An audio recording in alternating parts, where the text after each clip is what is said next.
quand l'ambassade britannique fait la promotion de de la magnifique Albion, c'est bien sûr dans un bus impérial que cela se passe. Celui-là est un vrai de vrai, Coming from London. À l'intérieur, un petit jeu pour les familles, façon Mystery Game. On peut se déguiser en Sherlock Holmes. À la recherche d'indices, nos enquêteurs sont sur la piste. Il manque encore un morceau.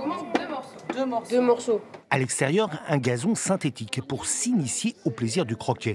Pas évident pour les citoyens hexagonaux. C'est la première fois que vous jouez au croquet? C'est la première fois. Et alors, c'est dur? Là, je l'ai eu en 6 coups. J'ai réussi à faire le parcours en 6 coups. Je ne sais pas si c'est bien ou non. Alors, je vais aller demander à la dame. Objectif de ce voisin tour, promouvoir les échanges et le tourisme outre-Manche en allant au-devant des populations et hors de Paris. L'idée, cette fois-ci, c'était de faire découvrir la Grande-Bretagne à d'autres régions françaises, comme notamment La Rochelle. Internet, ça suffit pas, vous disiez? Non, les réseaux sociaux, on est très présents, mais un contact avec les populations locales, c'est très important pour faire découvrir la culture britannique. Un regret peut-être, pas assez d'anglais dans cette opération. Heureusement, il y a Marc, le chanteur, avec les douces mélodies des Beatles.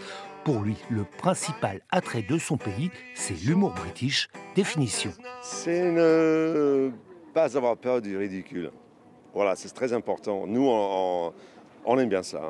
Si on fait une bêtise, on est fiers de l'avouer et de le montrer.